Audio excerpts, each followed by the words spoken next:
우리에게 주신 하나님의 말씀은 사막 3장 6절에서부터 22절. 제목은 역사의 전환점입니다. 역사의 전환점. AD 645년에 당나라에 있는 태종은 고구려를 공격하고 자그마치 약 30만 명을 이끌고 쳐들어왔어요. 그래갖고 요동성을 점령을 했죠. 그 다음에 이제 안시성으로 쳐들어왔어. 여러분 잘 아시는 안시성의 양만춘 성주가 군사 기껏해야 약 1만이었다고 합니다. 1만 30만을 1만으로 막았어요. 그래가지고 결국 그 당나라는 물러갔고, 그래서 이제 아름다운 우리 금수강산을 지킬 수가 있었습니다. 여러분 잘 아시죠?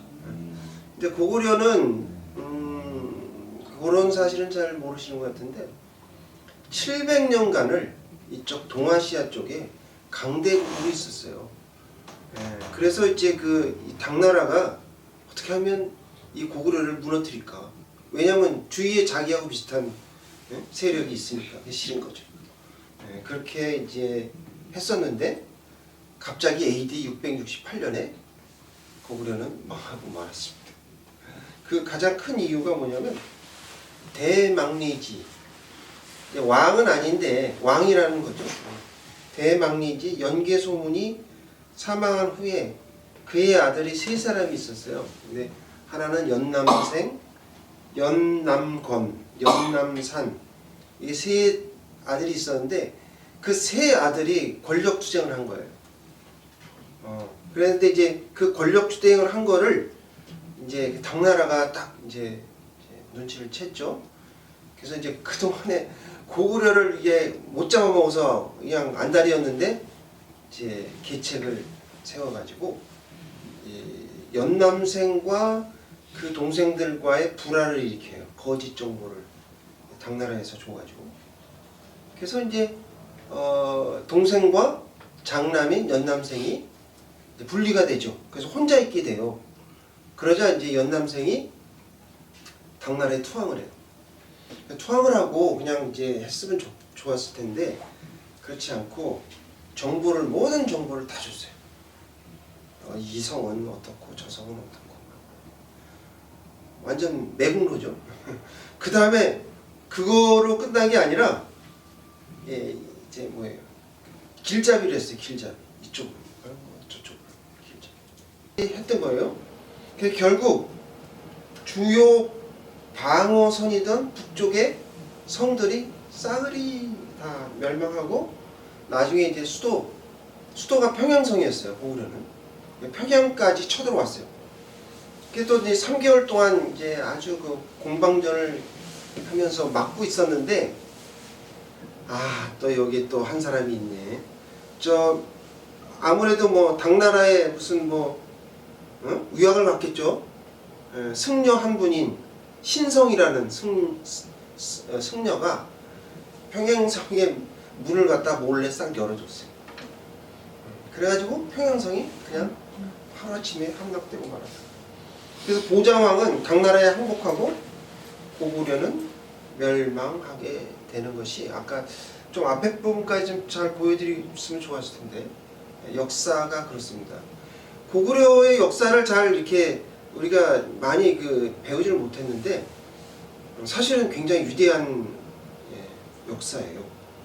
여러분 우리 고구려가 망해가지고 신라가 삼국 통일을 하고 그다음에 그게 고려가 되고 조선이 되고 우리나라가 됐다. 이거 아니죠? 이건 아니에요. 이건 아니고 고구려는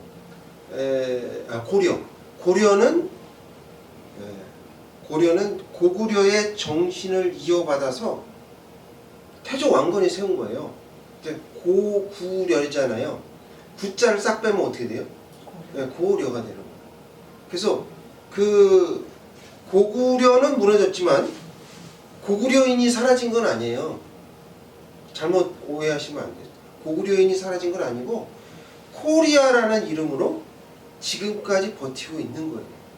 대한민국이 바로 올라가면 바로 고구려라고요. 그걸 잘 모르시는 분이 좀 많은데, 다시 말하면 우리는 누구의 후손이다? 고구려의 후손이다. 물론 이제 신라도 합치고 백제도 합쳤지만 수도가 어디에 있어요? 수도가 있는 게 만약에 통일신라가 이제 계속했다라면 수도는 어디 있어야 돼요? 경주에 있어야 되죠. 그러니까 이제 그렇지 않았잖아요. 그러니까 그 얘기는 무슨 얘기냐? 나중에 보면 송악의 고려가 수도를 정하죠.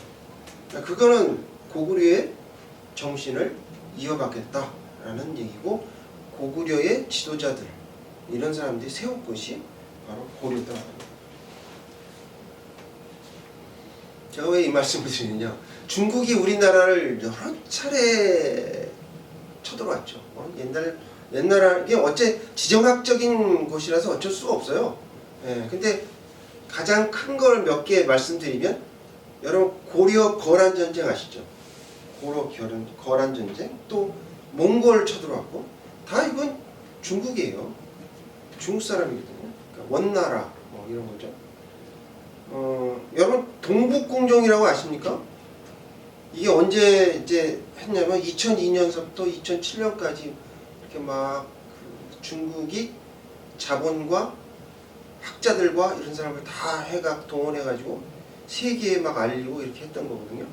동북공정이라고 해서 그거를 한마디로 얘기하면 뭐냐면, 한마디로 제가 표현하면 고구려 역사를 자기네 나라 거라는 거죠. 우리 대한민국의 역사가 아니고 중국의 역사라는 거예요. 한마디로 얘기하면 동북공정이라는 말.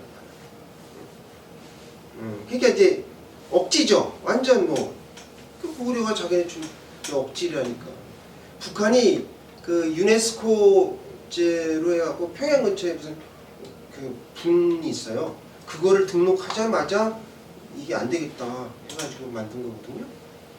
근데 이게 마치 독도를 자기 땅이라고 우기는 그런 일본과 똑같은 행동을 한 거예요, 지금. 그러면 그들의 주장대로라면 우리는 어떻게 돼요? 고구려인이 아닌 중국인이 되는 거죠. 그 사람들의 주장에 의하면 우린 중국인이다. 동쪽에 사는 중국인. 우리가 정신 바짝 차려야 돼요. 중국이 노리는 게 바로 그런 거예요. 대만하고 지금 일본하고 중국하고 지금 아시죠? 일본 총리하고 중국하고 지금 틀어져 가지고 지금 대만 때문에 그렇게 된 거 아시죠? 그럼 대만이 이제 공산화되고 중국이 되면 그 다음 순서가 어디예요? 우리예요, 우리. 우리라고요. 그걸 바짝 차려야 되는데 그걸 모르는 것 같아요. 그러니까 우리가 오히려 이제 우리가 잃어버린 땅을 찾아야 되지 않을까라는 생각이 들었어요. 제가 이 말씀을 준비하면서. 잃어버린 땅 어디죠? 요동 땅을 찾아야 되지 않나? 우리 후손이니까, 고구려의 후손이니까 당연히 찾아야 되죠. 근데 이게 제가 뜬구름 없는 얘기가 아니에요. 1388년인가요? 1388년에 고려에 누가요? 이성계가 요동정벌을 나섰잖아요. 요동정벌을 나섰다가 어떻게 됐어요? 나중에 이거는 좀 무리수다. 그래가지고 위화도 회군을 했죠. 그래갖고 조선이 세워진 거죠. 그러니까 없는 얘기를 하는 건 아닙니다. 그러니까 2000년이 지났지만 여러분 자신의 영토를 되찾은 나라가 있죠. 그 이스라엘이잖아요. 이스라엘은 완전히 잃었던 걸 2000년 만에 다시 도로 찾은 거예요. 그러니까 우리가 하나님을 잘 섬기는 백성이라면 우리가 요동 땅을 다시 되찾는 거는 그런 어려운 일이 아니에요. 쉬운 일이에요. 여러분 그거 아세요? 지금 저기 이스라엘하고 이란하고 전쟁 벌였죠. 11월 20일자 국영방송, 이란 국영방송에서 발표가 났어요. 이란 대통령이 수도 테헤란을 남쪽으로 옮기겠다라고 발표를 했어요. 이거 엄청난 일입니다. 첫째, 전쟁이 졌죠. 그리고 모든 그 지하수에 있는 걸 다 하다 보니까 물이 없어. 그리고 집안이 이제 안 좋으니까 모든 빌딩들이 무너져 내릴 판국이야. 여러분, 이렇게 갑자기 수도를 옮기면 어떻게 될까요? 자기가 가지고 있는 생각을 해보세요. 서울에 있는 사람 수도를 옮겨서 저쪽 부산으로 하겠다. 난리가 납니다. 근데 그렇게밖에 할 수밖에 없는 상황이 지금 벌어진 거예요. 이스라엘이 왜 핵무기 그거 다 부셔버렸죠. 벙커버스터로 해갖고 지하를 다 망해버리고 하니까 그 주위에 있는 모든 무기라든가 이런 게 없다는 얘기예요. 없다는 얘기예요. 그래서 이제 나라가 거의 이제 좀 위태위태합니다. 그 지도자를 잘 선택을 했어야지. 호메인이라는 이런 지도자를 선택해가지고 지금 이런 상황이 벌어진 거예요. 어떻게 될지 몰라요. 제가 봐서는 이란이 잘못하면 나라가 고구려처럼 된다. 없어져요. 보세요. 제가 거짓말이니까. 그래서 우리 하나님은 아브라함에게 큰 민족을 이루겠다라고 약속을 해주셨죠. 그리고 또 그 언약을 성취하셨어요. 지금 이스라엘이 완전 그쪽에서는 강대국이에요. 예, 그쪽엔 강대국. 왜? 핵무기도 갖고 있거든. 그래서 우리가 중요한 거는 우리의 삶입니다. 삶. 그리고 또 우리가 하나님에 대한 하나님을 섬기는 그런 태도가 문제라는 거죠. 그러니까 우리의 삶을 통해서 하나님이 우리의 하나님의 언약을 성취하실 수 있다라는 얘기. 그렇다면 하나님의 언약의 성취를 위해서 우리는 어떻게 해야 될까? 오늘 본문을 통해서 우리에게 주시고자 하시는 하나님의 말씀은 첫째, 인간의 계획 속에 하나님의 역사하심을 알아야 합니다. 따라해 볼게요. 인간의 계획 속에 하나님의 역사하심을 알아야 합니다. 말씀하시죠. 거룩하신 하나님 말씀입니다. 12절입니다. 다 같이 봉독하겠습니다. 시작. 아브넬이 자기를 대신하여 전령들을 다윗에게 보내어 이르되 이 땅이 누구의 것입니까? 또 이르되 당신은 나와 더불어 언약을 맺사이다. 내 손이 당신을 도와 온 이스라엘이 당신에게로 돌아가게 하리이다. 아멘. 오늘 말씀은 목사님들이 잘 맥을 못 짚는 말씀 중에 하나예요. 오늘 이제 그 말씀을 좀 드리려고 하는데, 사울의 집과 다윗의 집 사이에 전쟁이 계속되는 동안에 사울의 군대 장관인 아브넬이 있었는데, 이 아브넬이 사울의 아들 이스보셋을 꼭두각시로 이용을 합니다. 이용을 해서 꼭두각시 왕으로 세우고 실질적인 권력은 누가 가지고 있어요? 아브넬이 갖고 있어요. 아브넬이 장악했는데, 아브넬이 그 사울의 첩을 취합니다. 이게 부도덕한 행위를 하게 되거든요. 그러니까 이스보셋이 거기에 대해서 비난을 하는 이야기가 나와요. 근데 아브넬이 크게 분노를 해요. 그거에 대해서. 이거는요, 그냥 간단한 어떤 그 남녀와의 부도덕한 행위가 아니에요. 무슨 얘기냐면, 고대 근동에서는 왕의 첩을 취하는 것은 왕위를 노리는 행위로 간주되었어요. 그러니까 자기가 어떻게 돼요? 왕이 되겠다라는 얘기예요. 그거를 이스보셋 너는 그냥 쳐다만 봐라. 이런 얘기였어요. 그러니까 이제 이스보셋이 어떻게 보면 비난하면서 아브넬의 숨겨진 야망을 건드린 거죠. 그래서 어쨌든 그 상황이 여러 가지 쪽에서 안 좋았던 것 같아요. 그러자 아브넬이 분노를 하면서 자신의 이익을 위한 전략적인 행동을 합니다. 다윗에게 붙으려고 하는 거예요. 다윗에게 붙으려고 했는데, 그 행동 자체가 자기의 이익을 위해서 한 것이었지만 결국은 하나님의 섭리를 이루는데 역할을 했다라는 게 오늘 이야기죠. 아브넬은 다윗에게 전령을 보냅니다. 이 땅이 누구의 것이니까 이렇게 얘기하죠. 그죠? 근데 이 말은 무슨 뜻이냐면 첫째로는 이 땅의 온 이스라엘이 다윗의 것입니다 라는 얘기도 되고, 두 번째는 뭐냐면 사울의 이렇게 북쪽에 있는 지파들을 다 가지고 있는 이것을 내 마음대로 할 수 있는 사람은 누구다? 다윗 땅이에요. 아브넬이니까 나하고 협상을 하자. 이런 뜻의 얘기예요. 이게. 예. 그래서 이제 제안을 했죠. 그러니까 이게 정치적인 거래인데, 이게 이제 때로는 인간의 야망과 분노가 역사의 전환점이 된다는 거예요. 하나님이 역사의 전환을 시키고자 이런 것을 허락하셨다.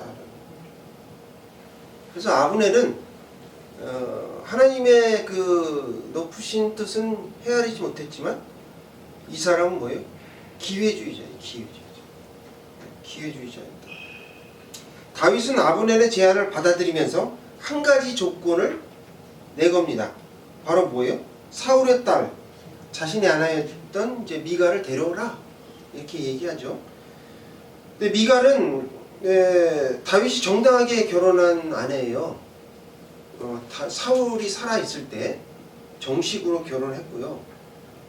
그러니까 그녀의 복귀는 무슨 의미를 뜻하느냐면 벌써 다른 사람한테 시집을 또 갔어요. 간 걸 다시 데려왔는데 그 이유는 뭐냐면 정치적으로 다윗이 사울의 계보를 이어받는다라는 뜻이에요. 그래서 미갈을 나한테 데려오라. 그 이제 뭐 어떻게 보면 미갈이 뭐예요? 누나죠, 누나뻘이잖아요. 사울의 아들이 이스보셋이니까 사울의 딸이 미갈이잖아요. 같은 식구예요. 그래서 이제 미갈을 남편 발디엘에서 빼앗아서 보냅니다. 근데 아브넬이 이제 나중에 이제 20명의 부하를 데리고 헤브론으로 가죠. 그래서 다윗을 만나게 되는데 다윗이 그를 위해서 이제 잔치를 베풀어요. 그래서 이제 화해와 동맹을 맺습니다. 그래서 이제 아브넬은 약속하기를, 지금 그때까지는 뭐였냐면 다윗이 유다 지파에만 왕이었어요. 12지파 중에서 한 지파만 됐다고. 그죠? 사울은 어디 지파죠? 베냐민 지파. 베냐민 지파도 다윗에게 왕으로 인정을 안 했어요. 그러니까 이게 다 지금 사울과 다윗의 이런 이제 어떻게 보면 정권 교체가 되는 상황인데, 이런 역할을 누가 해주겠다? 아브넬이 원활하게 해주겠다.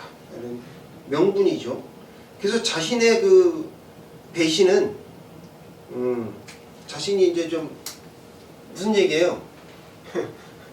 이제 기세가 다윗에게 넘어갔으니까 자기가 다윗 밑에서 최고의 군사령관으로 계속해서 권력을 유지해 보겠다라는 의미가 담겨 있습니다. 그러나 그것은 이제 나중에 그렇게 되지 않죠. 제가 나중에 이제 말씀드리지만 요압한테 죽잖아요.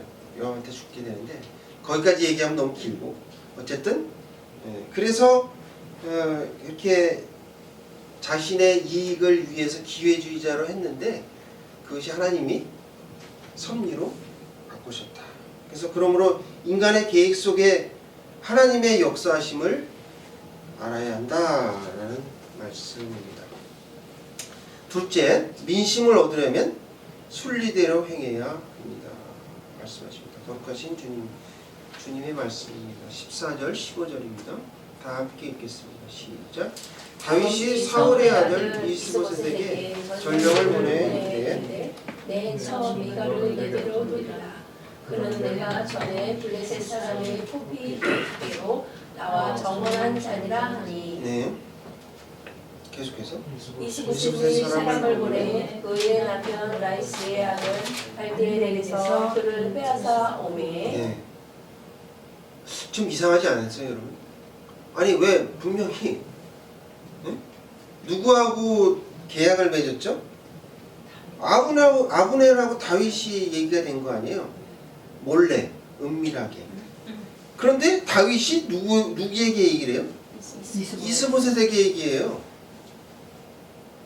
이거에 대한 이제 맥을 제가 계속 생각하면서 왜 그랬을까?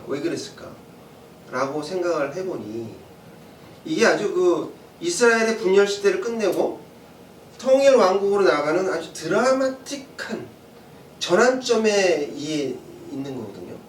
이게 그냥 간단하게 된 게 아니고 이제 사울에는 남은 잔존 세력이 있었어요.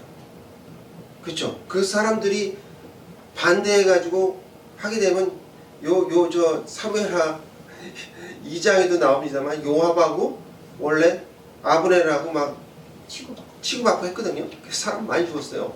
네? 그런데 그런 일들이 다윗 보기에는 뭐예요? 또 일어나게 생겼거든. 그래서 어떻게 해요? 이게 이제 바뀌는 상황에서 아브넬이 자신에게 투항을 한 거에 대해서는 뭐 도와주겠다, 투항해서 도와주겠다라는 것은 환영의 뜻을 밝혔지만 그가 사울의 누구요? 사울의 첩을 통과했다는 걸 벌써 알고 있었고, 네?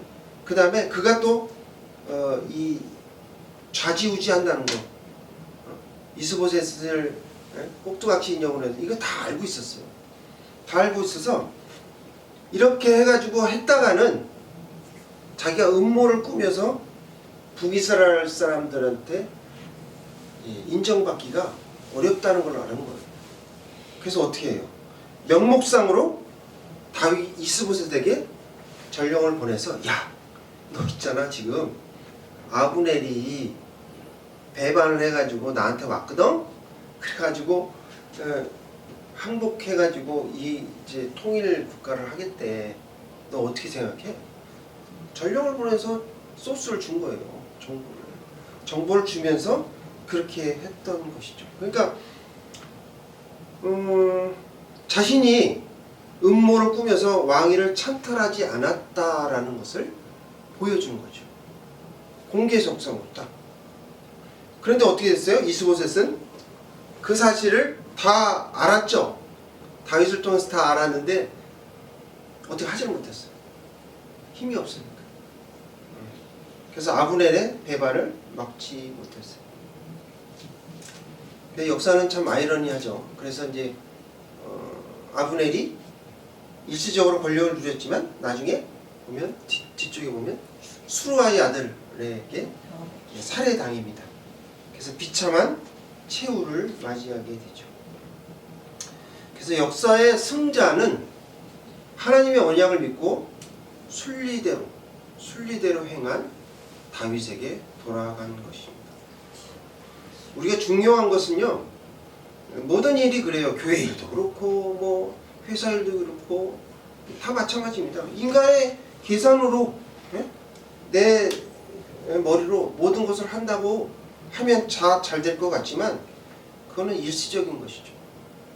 영원한 하나님의 나라를 위해서는 하나님의 언약과 말씀에 순종해야 그게 영원히 간다라는 것이죠. 오늘 저 기도에서도 말씀을 하셨는데 우리는 지금 굉장히 정치적인 혼란을 겪고 있습니다. 다수당의 독주로 공무원과 정치인을 무리하게 탄핵을 했죠. 탄핵을 했어요. 탄핵. 그 다음에 이제 상권 분립이라는, 상권 분립이 뭐예요? 행정부, 입법부. 입법부는 뭡니까? 법관. 행정부는 정부죠. 이 상권 분립에 대한 그런 헌정 질서를 파기하고 있어요.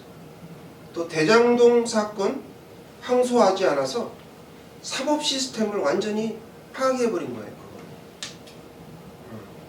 그래서 환수를 해야 할 7천억을 하지 못하고 있습니다. 이렇게 되면 뭐 누구나 다 사기쳐도 권력만 끈앞을 잡고 있으면 나는 잡혀 들어가지 않는다, 깜빵을 안 들어간다, 이런 얘기죠. 그래서 사기와 도둑들이 판치는 세상이 되겠어요. 또 뭐 정의사회를 구현을 해야 할 경찰이나 법원은 집권당의 눈치만 보고 있습니다. 또 뭐 최근에 내란에 프레임을 씌워가지고 예전에 문재인이 했던 적폐청산이죠. 그거와 똑같이 그래가지고 모든 지금 고위급 군 장성들을 다 잘라버렸어요. 그래서 자기에게 복종하는 군인에게 별을 다 달아주었죠. 이런 일은 이제 시작에 불과하다. 제가 지난번에도 말씀드렸지. 집권한 지 얼마 안 됐죠. 벌써 6개월이 됐나? 그런데 이런 일이 벌써 일어나고 있습니다. 근데 앞으로 어떤 일이 계속 일어날지 저는 잘 모릅니다. 근데 이재명이가 지지했던 1700만의 국민도 있지만 그에게 반대한 1300만이 있어요. 1400만. 뭐 차이가 그렇게 많이 나는 건 아니에요. 자신에게 투표하지 않은 사람의 민심은 그건 아무 의미가 없는 겁니까? 자기한테만 지지하는 사람한테만 잘해주면 이 나라가 잘 되는 겁니까? 국정을 계속 유지할 수 있다고 생각하나요? 다음 선거에서는 우리 국민이 좀 정신을 바짝 차려야 될 것 같아요. 특히 기독교인들은 다윗과 같은 정치 지도자를 좀 보내주십사라고 간절히 기도해야 됩니다. 그렇지 않으면 우리 신앙에 미래가 없어요. 여러분 한국의 미래는요, 이 썩어빠진 이런 그 국회의원들 다 내보내고 새롭게 물갈이를 해야 돼요. 그래야 희망이 있습니다. 제가 오늘 중심 주제로 잡은 것이 뭐냐면 역사는 또다시 되풀이된다는 거예요. 역사는 또다시 되풀이된다. 1972년도 여러분 아시죠? 유신헌법. 저는 아직도 기억해요. 영화 보러 가도 유신헌법에 대한 막 광고하고 그랬거든요. 그래서 박정희가 어떻게 해요? 장기 집권을 했죠. 3번 대통령이 됐어요. 그래 하다가 어떻게 됐죠? 나중에 12.12 사태가 일어나서 비참한 최후를 맞이했어요. 그러니까 다수당이라고 자기 마음대로 헌법을 개정하고 그렇게 하면 계속 정권을 유지할 수 있을 것 같지만 오산이다. 그렇지 않다. 그렇게 백성들이 멍청하지 않다. 지금 뭐 예전에는 대학생들이 들고 일어나고 그죠? 그 다음에 천주교 신부들이 들고 일어나고 그랬는데 요새 왜 이렇게 조용하죠?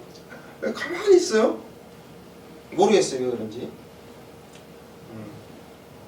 하나님의 언약이 성취되고 국민으로부터 인정을 받으려면요 순리대로 하셔야 돼요. 순리대로. 특히나 개인 일도 그런데 나라의 일을 국가의 일을 순리대로 해야죠. 그러므로 민심을 얻으려면 순리대로 행해야 한다라고 말씀하십니다. 오늘 말씀을 통해서 인간의 계획 속에 하나님의 역사하심을 알아야 한다. 민심을 얻으려면 순리대로 행해야 한다라고 말씀하십니다. 고린도전서 10장 11절 12절 주보 뒷면에 있죠. 다 함께 찾아서 봉독하겠습니다.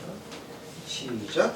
그들에게 만난 이런 일은 본보기가 되고 또한 말세를 만난 우리를 깨우치기 위하여 기록되었느니라. 그런즉 선율로 생각하는 자는 넘어질까 조심하라. 성도 여러분, 여기 나와 있잖아요. 말세예요. 우리가 말세라고 얘기하잖아요. 말세에 우리가 깨우치기 위해서 기록했다. 그러므로 어떻게 해요? 선줄로 생각하거든. 넘어질까 조심해라. 요 고린도전서 10장 1절에서부터 10절까지의 언급된 내용은요, 이스라엘이 광야에 있었을 때 이야기가 나와요. 거기 보면 하나님을 시험했죠. 그 다음에 우상 숭배했죠. 그 다음에 음행했죠. 원망했어요. 여러분 그 죄짓다가 이스라엘 그 백성들이 가나안에 들어갔습니까? 한 명도 못 들어갔어요. 갈렙과 여호수아 빼고 다 죽었어요. 멸망했어요. 광야에서. 그 이스라엘의 실패는 단순히 과거의 역사를 이야기하는 게 아니에요. 우리 후대에게 본보기를 보인다는 의미가 담겨 있습니다.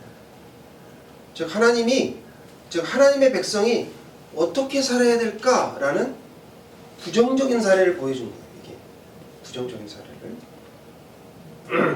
바울은 이 사건들이 성경에 기록된 것은 말세를 살아가는 우리에게 경고를 주시려 합니다라고 얘기합니다. 특히 죄의 유혹에 취약했던, 이게 고린도서죠? 죄의 유혹에 취약했던 고린도 교회 교인들과 우리 현대인들을 위해서 실수를 반복하지 말라라는 강력한 하나님의 교훈이라고 봅니다. 오늘 본문의 말씀은 어떻게 보면 이제 복잡한 인간관계, 정치적인 격분, 그 안에서 하나님의 주권은 어떻게 역사하는가, 이런 것들을 우리에게 자세히 보여주고 있습니다. 많은 양이에요. 많은 양을 스토리텔링으로 보여주고 있습니다. 그러니까 아브넬의 인간적인 야망도 결과적으로 하나님의 언약과 다윗을 이스라엘 왕으로 세우시려는 하나님의 섭리였다라고 이렇게 딱 요약을 할 수가 있습니다. 여러분, 우리의 삶도 그냥 사는 것 같죠? 그렇잖아요. 굉장히 중요합니다. 내 뜻대로 사는 것 같지만 궁극적으로는 역사의 전환점이 되게 하시는 분이신 바로 예수님께서 주관하신다는 거죠. 그거를 우리가 깨달아야 된다, 그 얘기. 그래서 역사는 또다시 반복됩니다. 그래서 죄와 불순종은 계속해서 일어나는데, 여러분 그거 아세요? 이렇게 소용돌이처럼 막 이렇게 돌아가는, 어느 그 바다가 됐든 강이 됐든 이게 소용돌이 돼가지고 안으로 막 빨려 들어가는 거 있잖아요. 거기 안에서 배가 있다면 빨리 노를 저어야 돼요. 그렇지 않으면 어느 부분에 가서는 아무리 노를 쳐도 불가능해요. 거기 빨려 들어가요. 그게 바로 뭐예요? 죄와 불순종이라고. 죄와 불순종. 그래서 우리가 과거에 잘못된 일들을 타산지적으로 삼아서 그런 일이 벌어지지 않도록 우리가 최선의 노력을 해야 된다는 말입니다. 여러분이 이제 그거 아시는지 모르겠는데, 천체에 있던 모든 것들은요 일종의 기계와 같아요. 태양을 중심으로 해서 지구가 이렇게 돌아가고 있잖아요. 이건 기계라고요, 기계. 변함이 없어요. 변함이 없는 거고, 그러니까 그걸 다 죽었다라고 판단할 수밖에 없어. 왜? 땅도 죽어 있죠? 여러분, 이 건물을 지었지만 이게 살아서 움직이는 건 아니잖아요. 이것도 죽은 거예요. 어차피 다 죽은 거거든요. 근데 살아있는 게 있어요. 그게 누구예요? 인간이에요, 인간. 동물. 응? 이게 뭐냐면 다른 어떤 행성에도 없어요. 살아있는 거는 우리예요. 지난주에 제가 우리 그 강은이 손주가 독감에 걸려가지고 병원에 입원했거든요. 입원했죠. 입원해갖고 닌겔을 맞고 막 이랬는데, 얘가 며칠 건강했어요. 엄청 건강했는데, 그러니까 하루하루가 똑같은 날이 한 번도 없어. 여러분, 지금까지 제가 64년을 살았는데 똑같은 날이 있었을까요? 없습니다. 없어요. 그러니까 여러분의 인생이 굉장히 중요하다는 거예요. 다른 우주에 무슨 해성이 떨어지고 별이 빛나고 그거 아무 소용 없어요. 동물들 다른 거 아무 소용 없다고요. 여러분이 지금 살아서 하나님께 예배드리는 게 가장 중요한 거예요. 누가 하나님께 이렇게 살아서 예배드리고 찬송드리고 누가 있어요? 없잖아요. 없어요. 굉장히 중요합니다. 그러니까 여러분이 언약을 성취할 수 있는 뭐다? 아주 중요한 성도다. 여러분이 하나님의 언약을 성취하시는 거지, 저기 무슨 다른 나라 저 별에 있는 누가 ET가 합니까? 아니면 동물들이 하겠어요. 굉장히 중요하죠. 그래서 케냐에 선교사로 가시는 거 굉장히 중요합니다. 투르키에 선교사로 가시는 건 다 중요한 거예요. 우리가 여기서 예배 드리는 이 자체도 무의미한 게 아니라니까요. 뭐 몇 명 안 모인다고요? 그거하고 상관하시지 않으세요, 하나님은? 결과를 얘기하는 건 아니에요. 여러분 소수정예라는 거 있잖아요. 어? 여러분 저기 개인 교습 받으신 거예요, 하나님으로부터. 저도 마찬가지예요. 그러니까 뭐 신경 쓸 거 없어요. 다른 교회에 두 명 모이면 어떻고, 3명 모이고 뭐 5명 모이면 어떻고. 상관없어.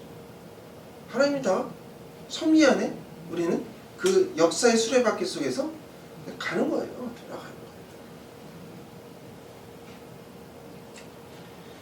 자, 우리 이게 여기 중요한 말씀이 있죠.